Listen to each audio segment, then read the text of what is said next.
buhay o kabiguan, ng ligaya o lungkot. Kaya marapat lamang na tanggapin si Jesus bilang tagapagligtas at Panginoon. At matapos yun ay panariwain ang katapatan at paglapit sa Kanya bawat araw o day by day. Ang day by day ay naglalayong umalalay sa pang-araw-araw na pamumuhay. Narito po si Kuya Ed Lapis sa mensaheng pinamagatang Learn from Professor Nature.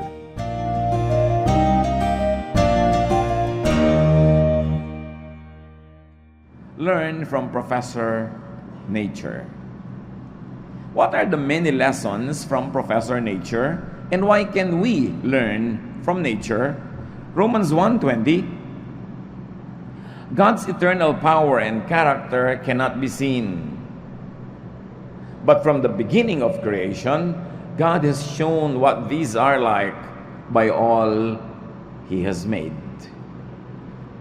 Ang tunay daw na kakanyahan ng Diyos ay hindi pwedeng makita ng mata, pero ipinahiwatig niya ito at ipinakita mula pa nung nilikha ang lahat ng sangnilikha sa pamamagitan ng mga bagay na Kanyang nilalang.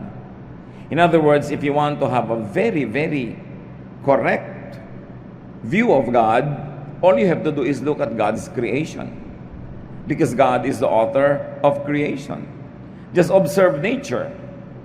Because according to Romans 1:20, God's wisdom, nature, and style is encoded in nature.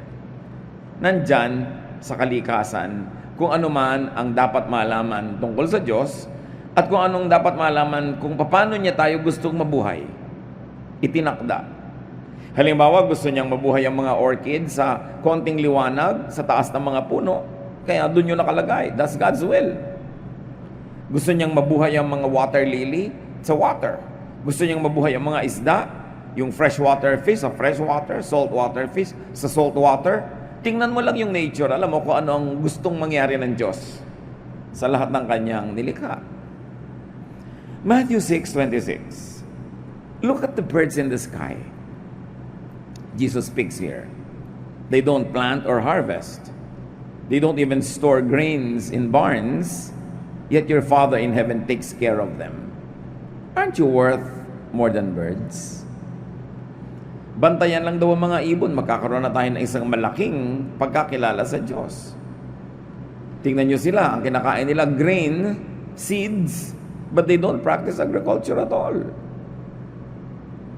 Hindi sila nagtatanim ng kakainin nila, pero pagka tinuka nila ang mga prutas, kinain nila at nalalo ng mga buto, kung saan-saan nalilipad at pupunta, at kung saan nila ilabas uli yung mga buto na yon, ay lalabas doon, may kasabay pang fertilizer, para siguradong tutubo agad. So dumadami yung mga halaman nang hindi naman nagtatanim yung mga ibon na nakikinabang sa mga ito. What can be learned from this? What principle among many?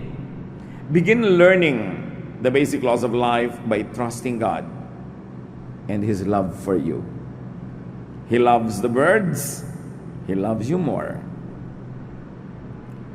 Sabi, yung mga ibon nga, lumilipad yan ngayon, bigla na lang lalaglag at mamamatay. Pero bawat isang pangyayaring ganun, pinapayagan ng Diyos. Hindi pwedeng matupad ng wala niyang pagpayag. Ikaw pa kaya ang hindi pahalagahan ng Diyos? So look at the birds in flight. What can we say? That God's natural laws are good. Para hindi magsiksikan sa lupa, may lumilipad, may gumagapang, may nakatira sa ilalim ng lupa, meron naman na nasa dagat. Gumugulo ang buhay pagka wala ka sa iyong tamang lugar. Kahit sa organization, kahit sa culture, kahit sa good manners, pag maling lugar ang kinakalagyan mo, nagkakagulo eh. Dapat may lugar ka. God's natural law sustains life. What is natural is loving overall. Pero pag sinabi mo na, loving po ba na yung pinsan ko tinamaan ng kidlat? Pagka kumikidlat, the atmosphere is recharged electronically. It's good for the whole planet. Siguro personally, hindi lang good sa pinsan mo na kung kailan naman kasi nagkikidlat, doon pa naglakad. Diba? So, may mga paminsan-minsan na hindi good for you personally, pero it's good for the whole planet. Kaya hindi ko gusto yung ginagamit ko minsan sinasabing meron kong masamang panahon. Walang masamang panahon. Dahil Diyos ang lumikha ng lahat ng panahon. I mean, earthquakes are not supposed to kill. Except that because we build structures in wrong areas and we don't build them well, we die. Noong unang panahon nga, mga ninuno natin nakatira sa mga bahay kubo, sino naman ang namamatay sa earthquake? Sasayaw-sayaw lang yung kubo, hindi naman yung gumuguho. So, nasa paglulagay mo lang sa sarili mo, yung mga baha na yan, dati nang may mga baha. Pero pag tumira ka sa mga binadaanan ng ilog, nababaha, mamamatay ka nga. In other words, lumagay ka sa mali eh. Kaya yung mga ibang mga Bible-based Christians, sobrang nilang masamain yung feng shui. Pero ang totoo, pag pinag-aralan mo yung feng shui, may mga practical din na mga issue. Huwag ka maglagay ng toilet, namumubo ka sa dining room, kailangan mo ba bang feng shuiin yun?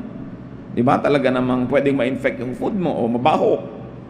Pero yung mga kung ano-anong pinagagagawa na nakakatawa na, so meron siyang excesses. But you cannot deny some of its teachings. Dahil meron din pinagbabasihan yon. Kasi tayo, pagka naging Bible-based yung pananampalataya, you reject everything already basta walang verse. Bakit may verse ba ang puno? May verse ba ang pagtubo ng pako? May verse ba ang ganito at ganon? Wala. Pero truth yon because it's there in nature. And God is the natural writer of nature. Makakabuti yon. Kahit nga kung minsan, pag tiningnan mo, bakit pagka ang dami-daming tao, katulad ng mga Middle Ages, nung sobrang na-develop yung mga towns, nagtirahan lahat yung mga tao sa towns, nagsiksikan sa mga cities, nagkaroon ng mga bubonic plague, nagkaroon ng mga kamatayan, ang dami namatay. Paano? Hindi na sila kayang sustain ng environment nila. Some had to die so that the others will continue the race. In that case, walang personalan. The race had to be preserved by getting rid of some of those who will already strain the resources that are limited. Pero kung sila ba naman naghiwa-hiwalay, hindi nagsiksiksikan sa isang lugar, hindi sila nagkakawa-hawa sa sakit. So again, paglalagay sa sarili, tamang placement. Pero yung nature by itself is kind. Even death, alam nga namang mabuhay ka ng 145. Gusto mo ba yon? So, ang kailangan lang, nagawa mo na yung dapat mong gawin, sumaya ka na, nagpasaya ka, may mission kang nagawa sa buhay, handa ka nang humarap sa Diyos. Kaya yung iba masyadong premature, ang kamatayan kasi careless magmaneho. O kaya, lumagay sa lugar na pwede siyang masagasaan ng isang dumadaang na wala ng preno. But all of that is still within natural law because the laws of physics, the laws of gravity, the laws of electricity, chemistry are all made by God. And everything that God makes is good. Just be on the right side of it. Dapat lang nasa tama kang lugar. Oo, may gravity. Pero huwag kang dumungaw sobra sa bintana na yung center of gravity ng katawan mo, wala na sa yung base dahil malalaglag ka at pwede ka mo ikamatay yun. At hindi pinili ka ng Diyos na malaglag nung araw na yon. Nung ginawa niya yung law of gravity at nung kinreate ang mass ng yung body, your weight, your everything, naka-factor na kung pwede kang mahulog or not. So, dapat mo na ngayon bantayan ang sarili mo.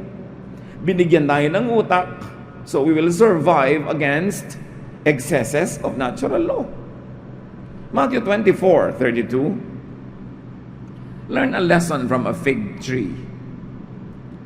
When its branches sprout and start putting out leaves, you know that summer is near.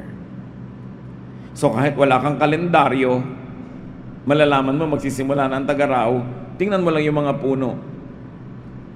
Yung mga puno na nagkakaroon ng dahon, meron namang nawawala ng dahon pag tag-araw. So you observe nature. What can we learn here? Read signs in nature. Observe. Respect the seasons.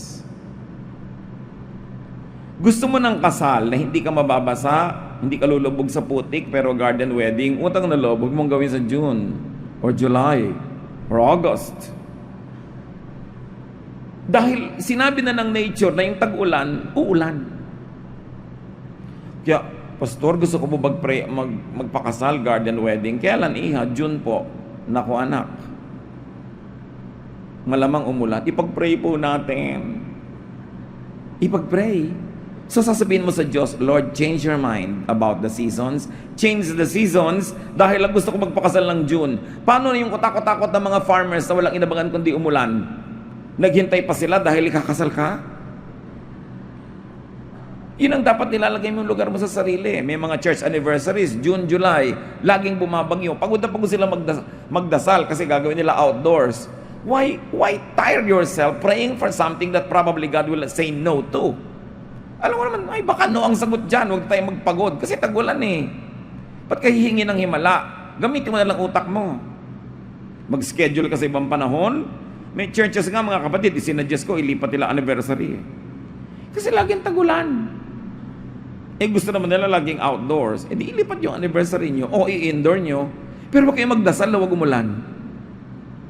Dahil yung mga farmers nagdadasal ng ulan at inaasahan na nila yon. In other words, respect nature. Respect good timing.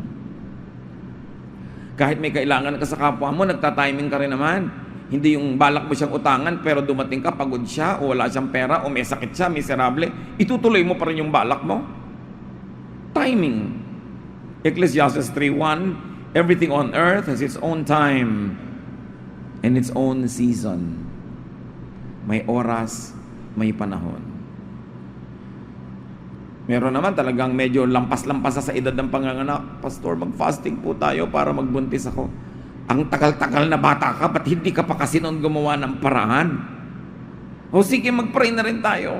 Dahil gusto mo rin namang matupad yung gusto niya. Pero kung sakaling 24, 23 siya nag-asawa, kaya sa 54, diba, hindi na kailangan ipagdasal yon. Ang dami-dami natin pagod sa pagdarasal na hindi naman dapat ipagdasal. Dapat lang gamitan mo ng utak. Kasi alam nyo, yung tamang gawa, tamang timing, tamang approach, tamang method, ay dasal. Diba ano ba yung dasal? Yung mapasa amin ang kalooban mo. Kung ano man sa langit, ganun din sa lupa. Thy will be done on earth as it is in heaven. So if you do on earth what is willed in heaven, what was designed by God in nature, then what you're doing is a prayer. Sinong effective? Yung estudyante hindi nag-aaral, pray ng pumasa, o yung estudyante nag-aaral? Siyempre nag-aaral kasi yung pag-aaral niya, prayer na yun. Because he is doing God's will. Nirerespeto niya yung nature, inaalam niya yung pwedeng dapat itanong sa kanya. Ngayon, nag-aral ka na, nag-pray ka pa, di ang lakas mo. Pero hindi ka nag-aral, padasal ka ng padasal, kawawa naman yung nagdarasal, napapagod para sa'yo. Ba't ka hihingi ng himala sa ganung mga bagay? No? Jeremiah 17:8, they will be like trees growing beside a stream. Trees with roots that reach down to the water, and with leaves that are always green. They bear fruit every year and are never worried by lack of rain. These are the people who, like plants, position themselves correctly. Halaman ka pala na kailangan mo ng laging maraming tubig, dapat doon ka matanim sa tabi ng ilog. Ngayon, halaman ka pala na nalulunod sa maraming tubig, dapat doon ka matanim sa tuyo at mabuhanging lupa. Hindi ka magaling sa math, pipilitin mo mag-accounting, mag-engineering, hindi ka aasenso dyan. Kaya pati sa pagkuha ng kurso, pinipili mo yung may aptitude ka, yung naturally, dun ka na nakahilig. Sabi ng matatanda ko, sa nakahilig, dun bumuwal. Para hindi pagod. Kaya dapat din natin ginagalang ko ano yung giftings, ano yung talent ng mga bata, hindi natin ipinipilit na mag-dentist siya kung iba naman talaga yung calling niya. Hindi ko anong maipilit mo, tinitingnan mo kung ano yung natural. Laging may magtatanong, Pastor, ano po magandang course sa pag-aralan? Walang magandang course sa pag-aralan, anak, kundi yung course na bagay sa natural talent mo. Kaya kung nga binigyan ng Diyos ang ganong talent, doon kanya i-assign sa field na yun sa buhay. So pipilitin mong ibahin dahil lang may pinsan kang yumaman sa pagiging architect, hindi naman yun ang gift mo. Kanya-kanyang takda. Kanya-kanyang natural. Psalm 1:3, those people succeed in everything they do. Sasabihin, diba, swerte yan. Iba lang ang dahilan nun. Ginagalang nila what is natural. What is true about themselves. So learn this. Grow by streams of water, which really means live in the path of blessings. Alam mo naman kung ilog, nasan yung ilog, doon ka tumayo kung gusto mong mabasa. Alam mo kung saan dumadaan yung blessings. Kung saan maganda at madaling umasenso ang buhay. Yung natural sa'yo, gusto mong gawin, talented ka, you can become excellent. But of course, there's also one lesson from there, secure your supply. Kailangan mo ng water, hanapin mo yung water, doon ka tumabi doon. Secure your supply. Sumama ka sa mga tao na alam mong makaka-enhance ng iyong income generation kung income yung gusto mong unahin. Kung gusto mo ng kasiyahan, social introductions, parties, sumama ka sa mga party goers. Pero dapat alam mo kung kanino ka sumasama, saan ka pumupunta, kailan mo ginagawa yon, may goal ka. But always, nakaayon sa natural. Sa natural mo, sa natural na nangyayari sa paligid. Para ka sumaya. John 3:8, the Spirit is like the wind that blows wherever it wants to. You can hear the wind, but you don't know where it comes from or where it is going. Isang matalinghag ang sagot ng Panginoon sa isang tanong na ito ang sagot niya. In other words, ang sinasabi lang niya, may mga bagay na hindi mo mauunawa kahit mo subukan. There are things that cannot be fully known. Well, there are many things that can be known. So know what can be known and let the mysterious remain so. What is the lesson here? Discernment is needed. Marami mga bagay na hindi natin alam, unknown. Therefore, in life, you want to maximize potentials for happiness and success, factor in the unknown, the unexpected. And this is where many people who get married fail. Meron na silang buong picture sa utak nila kung ano yung pinapakasalan nilang tao, pero hindi mo siya kilala lubos. Konti lang ang alam mo tungkol sa kanya. Dapat may allowance ka para doon sa mga hindi mo pa alam na baka biglang sumulpot tungkol sa kanya. So hindi mo pinapakasalan ng tao dahil lang sa kung anong alam mo sa kanya, papakasalan mo rin siya kahit doon sa mga bagay na hindi mo alam na baka malaman mo pero tatanggapin mo pa rin, kaya mo siya pinapakasalan. Kaya napakalaking hakbang yung pagpapakasal. Kahit sa pagnenegosyo. Ano ba ang gusto mong negosyo? Gusto ko po itong ganitong negosyo kasi kitang-kita ko, umunlad yung kapitbahay ko, ganyan yung negosyo. Alam mo na ba kung anong lapat mong malaman tungkol sa negosyo na yan? Usually, hindi. Ang nakikita lang nila, umunlad, nagkapera. Nung sila nang gagawa, ang dami nilang nakitang, ay ganito pala yun, ay ganun pala yun. Kaya dapat pag may gagawin ka at tinanggap mo yun, haba, nagpasya ka, negosyo, mamumuhunan ka siyempre. Kasama na sa yayakapin mo yung unknown. Na baka saka palang sumulpot pag nandun ka na at nakapalaot ka na. Magpapasya ka. Ito yung course na gusto ko, mag-e-enroll ako. Factor in the unknown. Ano yung mga unknown? Baka may terror teacher, baka may subject na boring, baka may ang hirap na schedule, pero dahil in-enrollan mo yan, tinanggap mo, pati yung unknown, buo ang loob mo, magtatagal ka dyan. Pero tuwing aatras ka, tuwing may haharap na unknown, wala kang mabubuo sa buhay. Sabi mo, hindi naman itong inasahan ko, hindi naman itong usapan. You cannot factor in everything. That's why you must be willing to factor in the unknown, the unexpected in life. Maraming unexpected. So dapat lang, wala ka maraming pinag-e-expect. May konting expectation ka na hindi pwedeng wala yon. Pero pag nakita mo na yon, yung mga ibang bagay na hindi mo ina-expect, kahit ayaw mo, tanggapin mo na rin. Kasi ang mga usapan sa buhay, kadalasan, pakyawan, walang pili. Titira ka sa isang lugar, mura nga yung rent. Pero talaga naman yung nag-aaway yung magkakapit bahay, nagtatagaan, dinadaplisan ka. Factor it in and kasama yun sa usapan. Gusto mo ng tahimik na neighborhood, gated and secure, magbayad ka na mahal. Lahat ng usapan, pakyaw. At pag tinanggap nyo yan, masasaya kayo sa buhay. Lalong-lalo yung tungkol sa mga unhappiness sa iyong spouse. Tapos ang ganda-ganda nung magiging asawa mo, ang bait-bait, yung pala meron talaga siyang nanay from hell.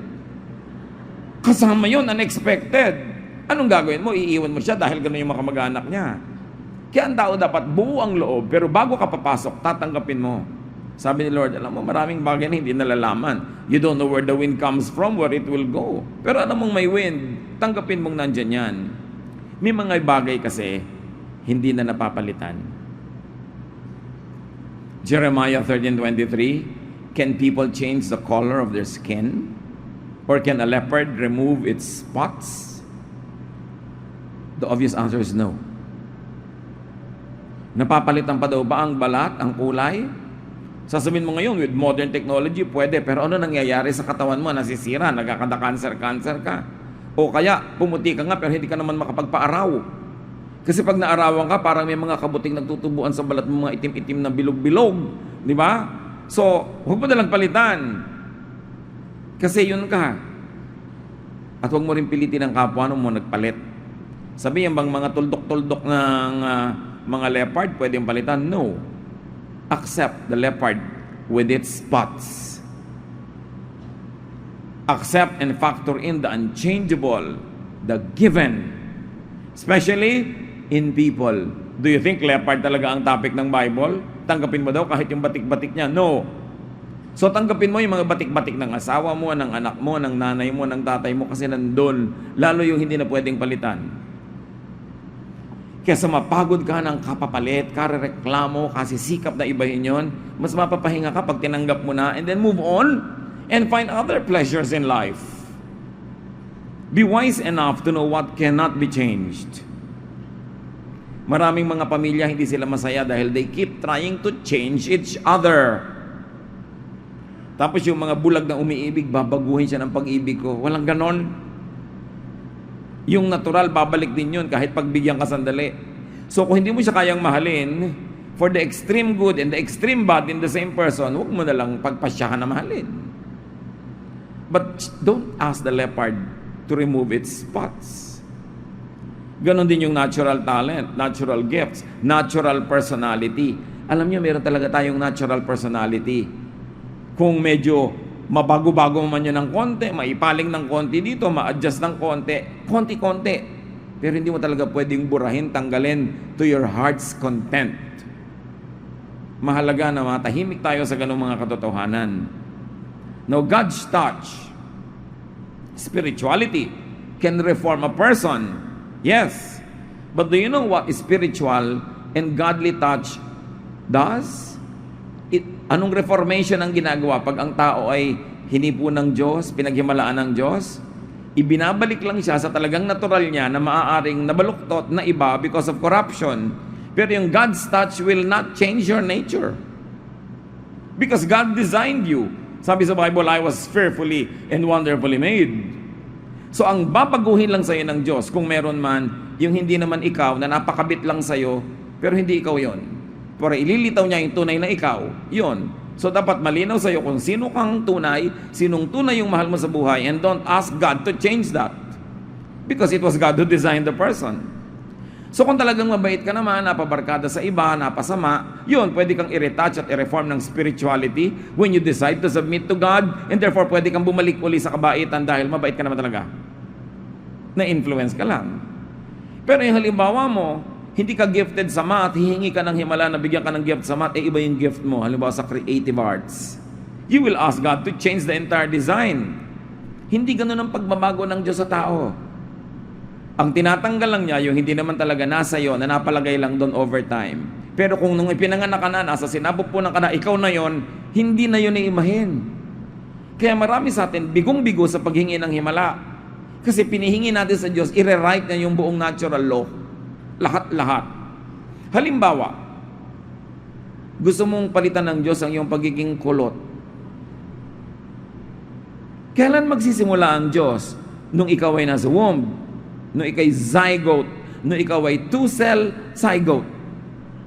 But do you think it will have to start there? No. God has to go back to your parents because your X and Y chromosomes came from your parents. So, iibahin niya yung mga kulot na tatay mo o nanay mo. But do you think it will stop there? Babalik yung hanggang kalololalahan mo, kalolololohan, lahat ng kinuhanan ng genes na kulot, iibahin niya para lang mag-straight yung buhok mo. Bakit di ka na lang magpa-rebond? Ang dami mong gustong baguhin, pero hindi mo alam what it will take for God to do that. Change and rewrite what's already done, what's already passed. So napakahalaga para matahimik ka sa buhay. If you're a leopard, accept your spots. And if your son, your daughter is a leopard, accept their spots. And then find other things to celebrate in case hindi mo trip yung spots. But what can you do about that? Kaya marami mga tao sobrang nasisira yung mukha kasi pinapaiba. Pwede mo siguro ipa-enhance ng konti, pero gusto ko maging kamukha ni ganun. Tapos yung doktor may hawak na picture habang iniiba yung mukha mo. Do you think that will succeed? Ang konti-konti na nagsasucceed nung iniiba yung mukha, minsan nagmumukha silang joke. And really, I don't even want to laugh at it because I really pity people na yung mukha sabi, anong nangyari sa'yo? Para kang nagulat sa putok. Diba? Nagpa-enhance ako. Enhancement ang tawag mo dyan. Kahit walang putok, nagugulat ka. So, dapat tinatanggap. At mga kapatid, hindi lang sa itsura, yung buong pagkatao ng kapwa natin, kasali Diyos sa paggawa nun eh. Pag tinanggihan mo yon, tinatanggihan mo yung maker.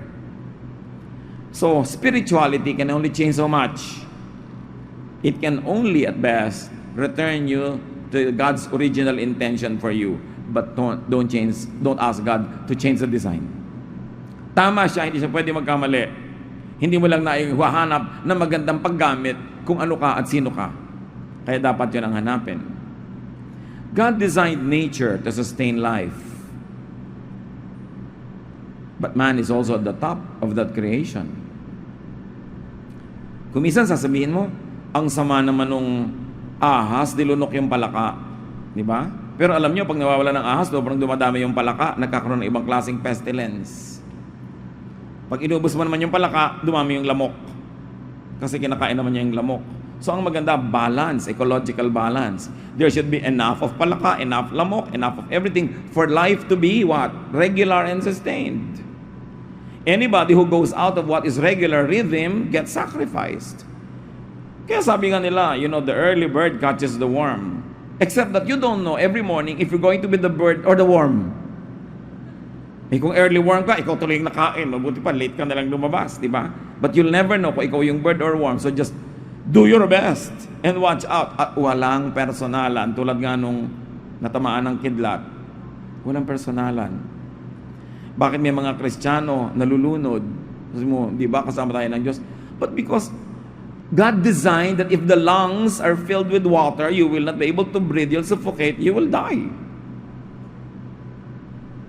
Alam, mag-exempt ka pag nangyayari na sa iyo yon. So, hindi ka pala marunong lumangoy, mag-aral kang lumangoy, o huwag kang lumangoy sa dangerous place na yan, huwag kang adventurous, etc., etc.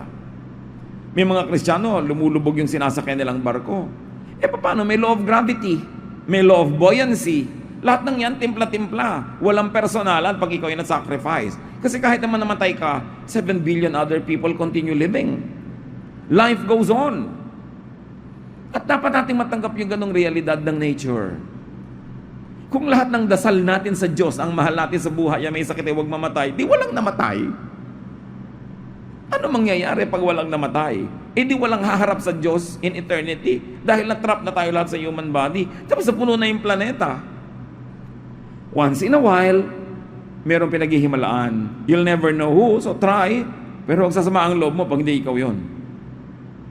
Kasi talagang walang personalan ng law of nature.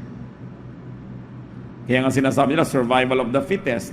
You want to ensure that you will have better chances at winning or surviving? Increase your strength, increase your intelligence, increase your knowledge, and improve your methods. Para ikaw yung bird, hindi ikaw yung worm. God designed that there should be death. It's part of it. Ang mahalaga lang talaga to maximize life so that when death comes, wala ka na masyadong regrets. And unless God kills you, don't kill yourself. So pag may sakit ka, nagpapagamot ka. Pinapalakas mo yung katawan mo, nag-exercise ka. Gumagawa ka ng tama para kung ano man yung kaya ng sarili mong lakas, ginawa mo to extend and to improve your life. In other words, binigyan mo si Lord ng mabe-bless. May ibibigay ka, effort. Halimbawa, kumain ka ng mga tama, nag-exercise ka, may binibigay ka para i-bless ng Diyos, para humaba ang buhay mo. Pero hindi pwedeng wala ka namang ginagawa, tapos gusto mo, malusog ka, humahaba yung buhay mo. You've got to give something to God to multiply.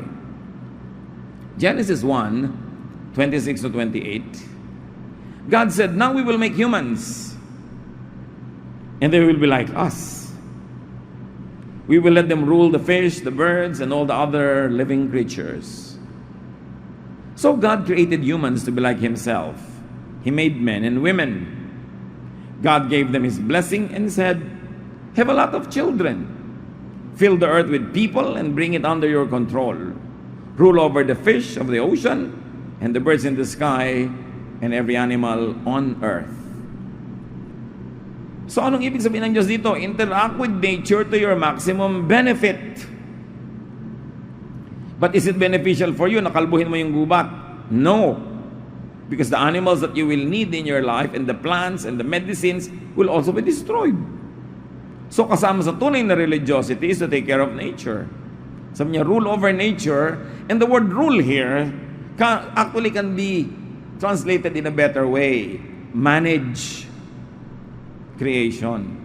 Manage all the lives because you were given the biggest brain. And indeed, alam niyo ang brain natin, mas malaki sa brain ng elepante. Talagang malaki ang brain na ibinigay sa tao, the biggest. Kasi tayo yung binigyan ng assignment to manage the planet.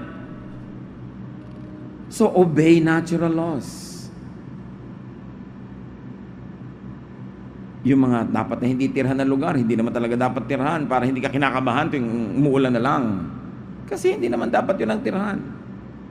Flow with nature. Do not go against it. Nagtrabaho ka. Anong kasunod na itinakda ng Diyos? Mapagod. Bakit ka napapagod?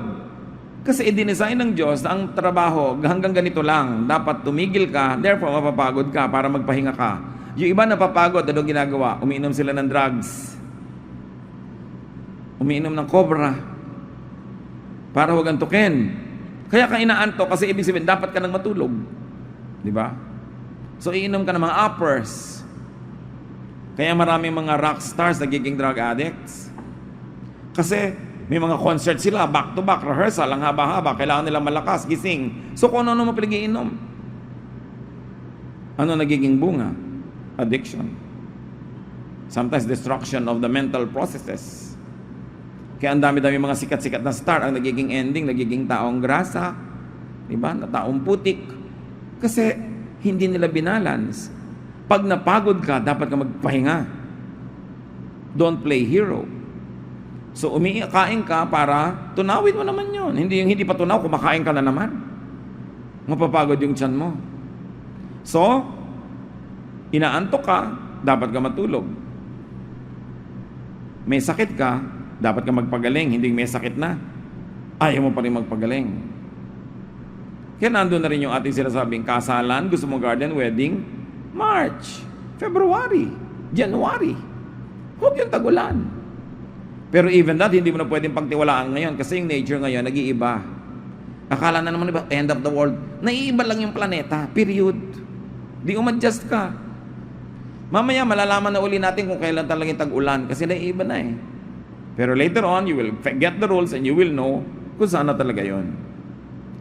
The worst winds are an able captain's best friends. Pag magaling ka talagang kapitan ng barko, kahit anong hangin yan, magagamit mo lalo para bumilis yung barko mo. So, nurture nature. Alagaan ko anong likas. Una, alagaan ang kalikasan sa paligid. Then, alagaan mo kung ano yung likas sa'yo. At hayaan mo yung kapwa mong alagaan kung ano yung likas sa kanya. People's natural talent, natural gift, natural energies. So, ang buhay, ganito lang, dapat correct casting. Kung saan ka mahusay, doon ka ma-assign. Walang duplication, walang sobrang agawan. Kita nyo yung sobrang agawan dito sa Metro Manila, sa mga lugar. Siksikan sobra. Pero subukan mo lumipad sa aeroplano, makita mo, ay, ang luwag pala ng Pilipinas. Bakit nagsisiksikan kasi sa kaprasong lugar? Yun lang, dapat nasa tama kang lugar para lahat may lugar. So isa sa mga mission ng buhay, mga kapatid, know your talent, know your nature, and be in your right place. And then accept, live with, and enjoy your human nature.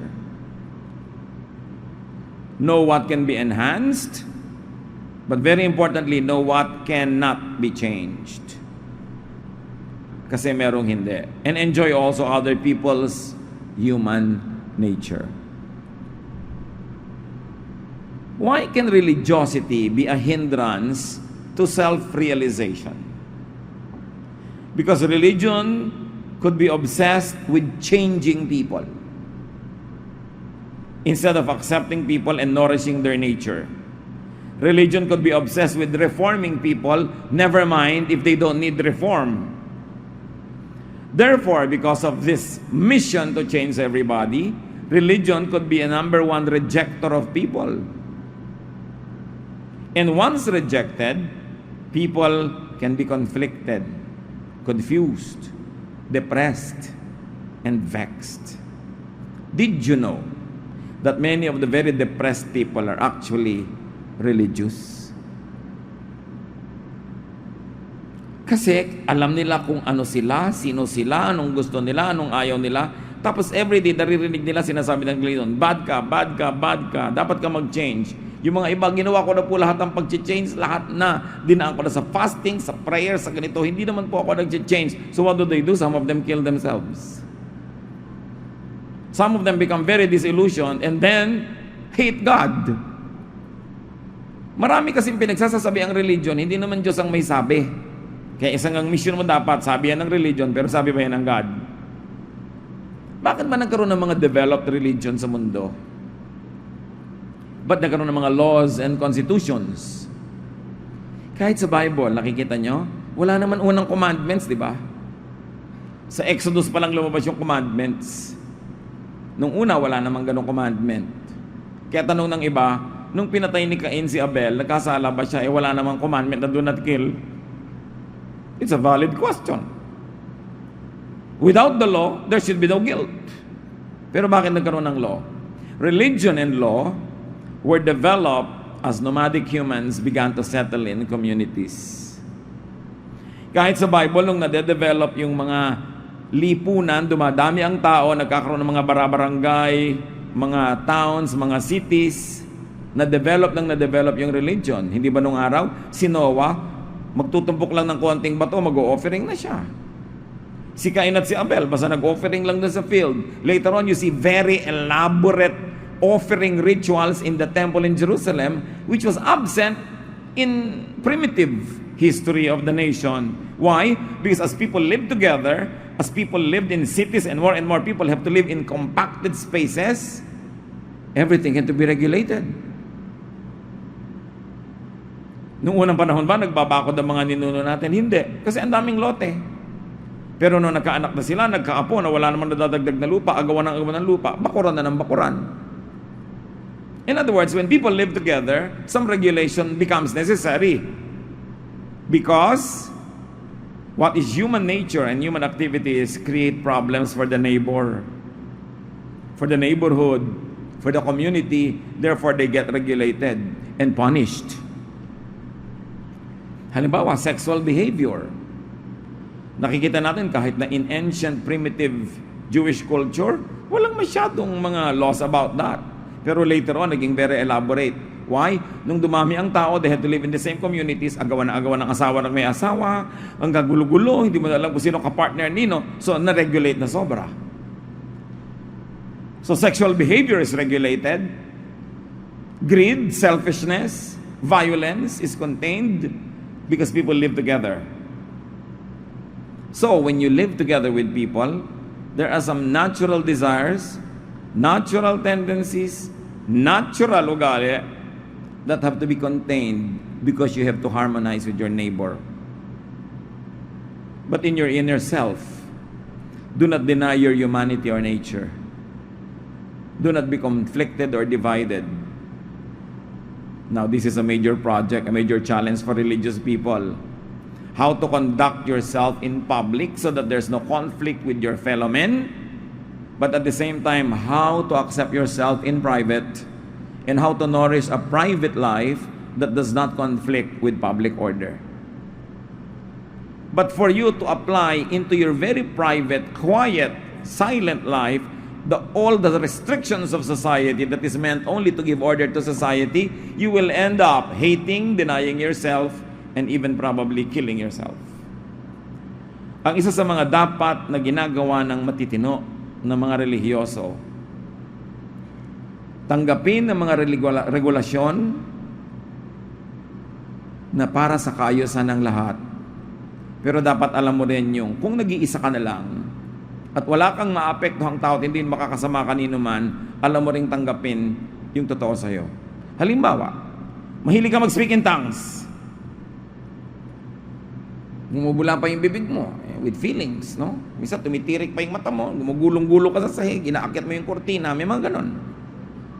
But you in a congregation where it is not practiced.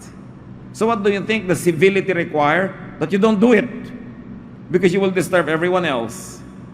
But in the privacy of your bedroom, why can't you do it? Nobody will be bothered. In other words, sinisikil mo yung sarili mo for the sake of social order, pero alam mo na kung wala nang ibang maapektuhan, masasaktan, mahirapan, you know na ikaw talaga yon, hindi mo dapat tanggihan ang sarili mo because you will be divided against yourself. Paano mo yun gagawin? It requires wisdom and it requires personal technique. Ang daming mga tao, kaya sila nababaliw, hindi nila yun napaprocess. Meron pa magsasabi sa akin, Pastor, kumisan po meron akong vision. Yung left side ko, sinasabi A. Yung right side ko, sinasabi B. Tapos nag-aaway-aaway po yung dalawang sarili ko. Ano pong dapat kong gawin?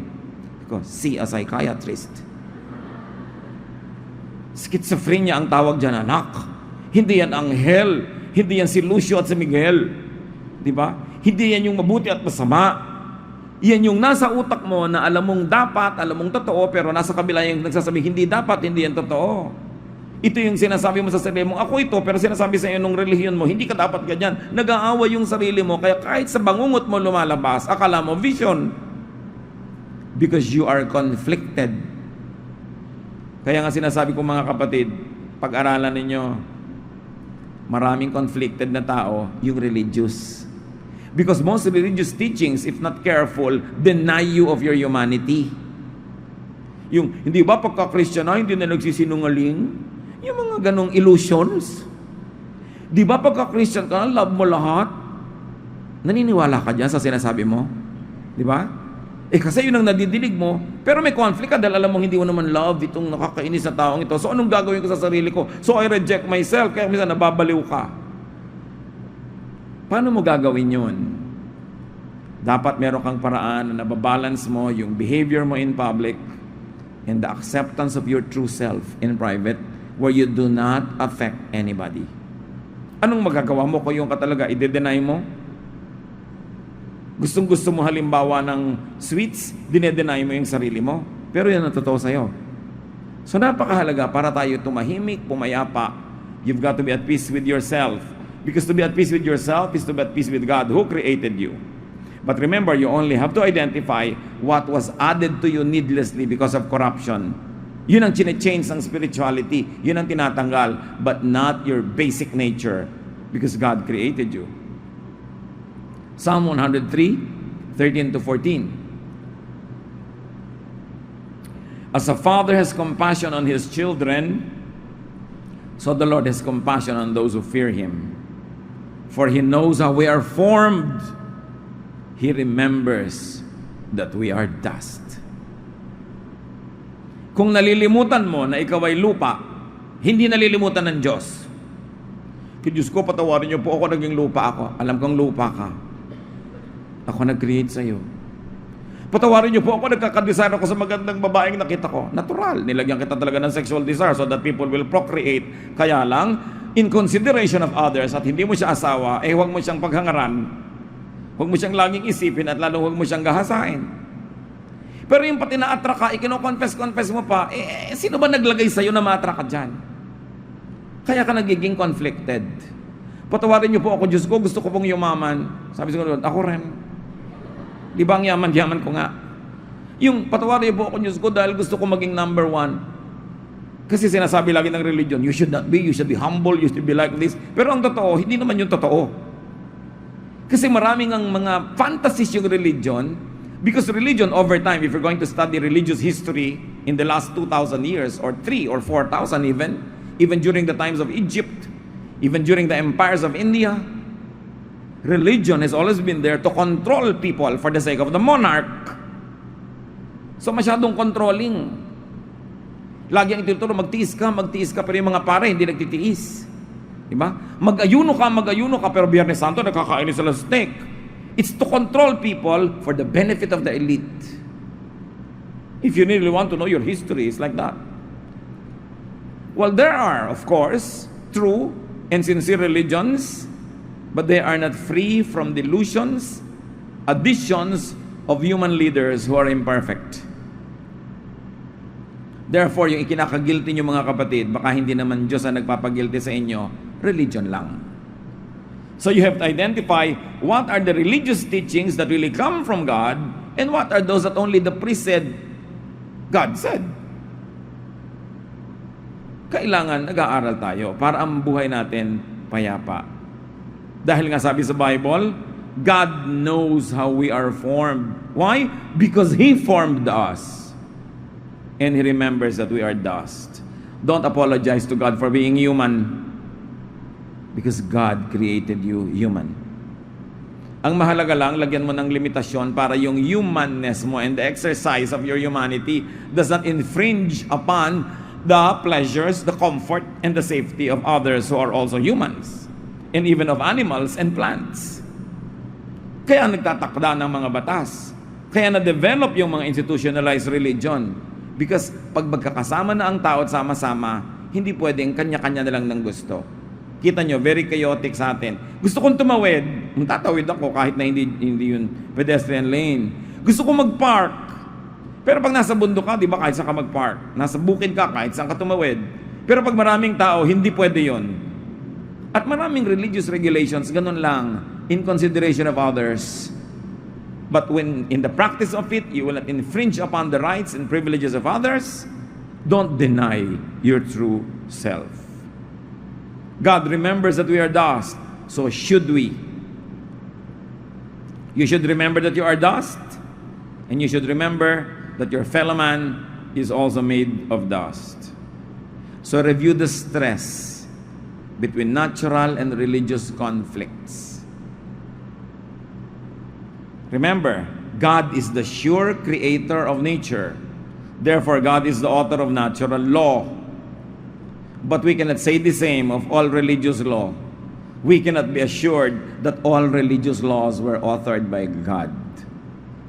But we are sure that all natural laws were authored by God because God designed nature. So hindi masama yung leon na kumakain ng usa. Anong kakainin niya? Spaghetti. Kaya nga siya nilikha na Diyos, may mga pangil, may mga ganyan, kasi gano'n siya kakain. Ang mahalaga lang naman, kaya konti lang yung leon, mas marami yung usa, para mag-survive yung buong planeta as a community. So may mga bagay na hindi mo sinasabing moral or immoral because they are natural. Mahalaga na ma-process natin yon. Kung may nalilito pa sa inyo dito, umaten pa kayo ng mga 1 taon. Di ba? Baka sakaling luminaw. Pero talagang dapat gumraduate tayo sa pangunawa natin. Hindi simplistiko, di ba? Christian tayo, dapat pampagbigay. Ninanakawan ka na mapagbigay. Kailan mo i-apply yun? Kailan hindi? Di ba hospitable tayo dahil Christian tayo? Sa mga panahon na ito, hindi mo alam kung sino yung papapasukin mo. Paano mo titimbangin yun? Kaya dapat ang mga mananampalataya, hindi simplistic. Hindi yung di ba? Pagka-Christian, hindi na ganyan. Huwag kayong ganun. Every situation is complex. Every person is complex. Kailangan tinitimpla mo yung approach. Don't be Pollyannish. Don't live in a dream. Because Jesus is truth. And the truth tells us that not everybody can be trusted. That you cannot always be nice. Mahalaga, binabalanse ang pagiging spiritual, hindi lang bulag na tagasunod. So remember that God is the author of nature. And therefore, we must develop a healthy respect even for our human nature. Well, not all of it should be followed, and some of it should in fact be brought to the changing work of the Lord. There are things that cannot change. The earlier you accept them, the happier you will be in life, and the more respectful you will be of the God who designed you. Romans 1:22-23, claiming to be wise, they became fools and exchanged the glory of the immortal God with images resembling mortal men. So anong sinasabi dito? Religious error. Religions made images of God that were not reflective of the true nature of God. At hindi lang yun sa imahen, hindi lang sa rebulto. Sabi sa Psalm, they have eyes but they do not see, they have mouths but they do not speak, they have feet but they do not walk. Yun ang sinasabi sa mga rebulto. Sabi, itong mga rebulto na ito na inimbento ng mga relihiyon are an insult to God because they do not represent God. God doesn't have to be carried. God doesn't have to be dressed. God doesn't have to be protected from the rain. But why are you doing this sa mga rebultong ito? Sabi, it's an insult to the true nature of God.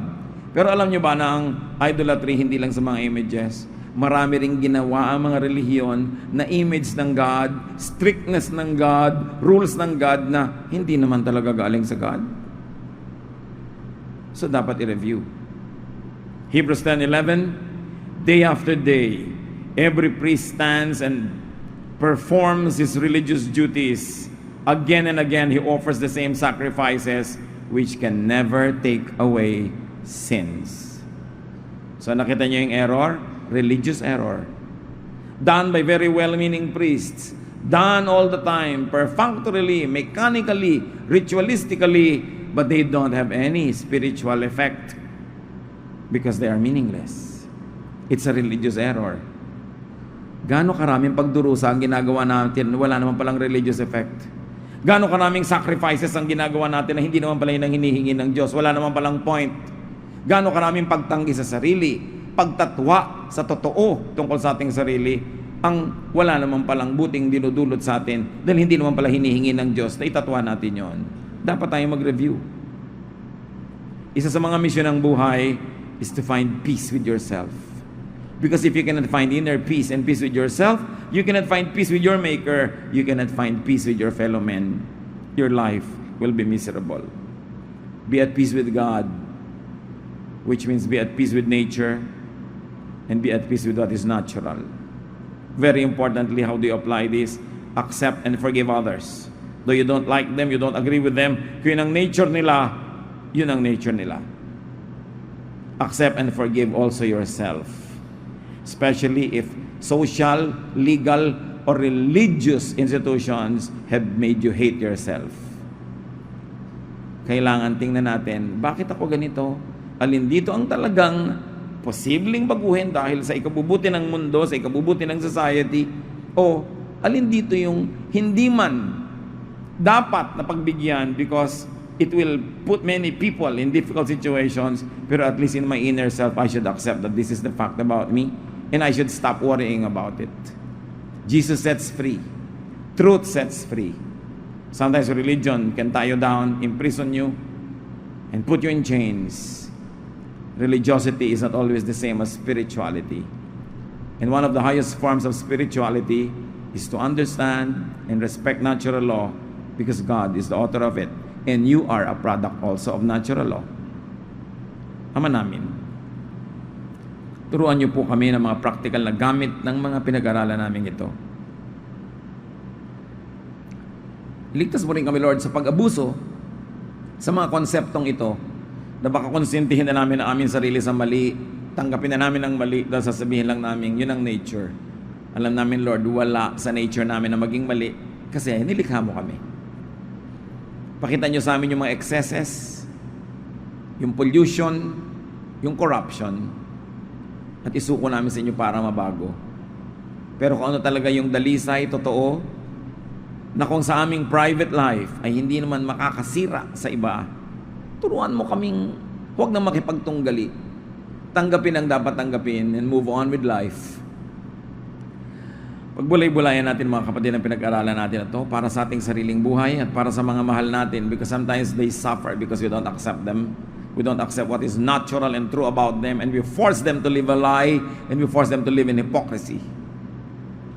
Think of people you know and love that you could be oppressing because of your religious expectations. Lord, turuan niyo po kami na bagamat hindi namin dapat abusuhin, ituruan niyo rin kami, Panginoon, na kami na may makalaya rin. Teach us to have that spiritual balance. Magbulay-bulay tayo sumandali at hingin sa Diyos yung personal applications ng mga paalalang ito.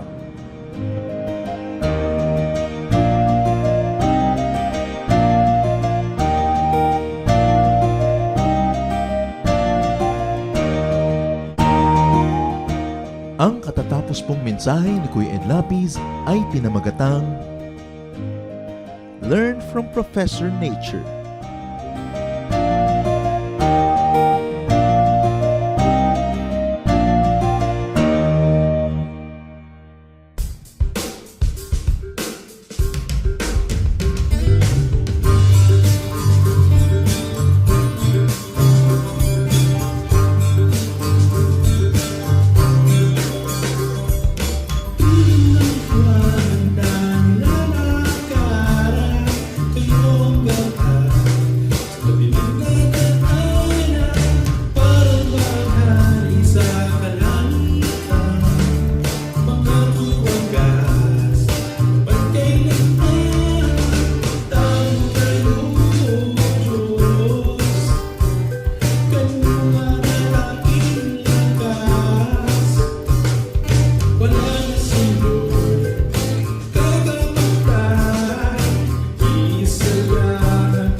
Oras na po para pansamantalang magpaalam ang programang Day by Day.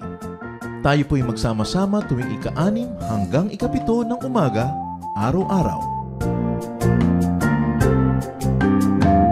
Magandang umaga po at mabuhay ang Panginoong Hesus!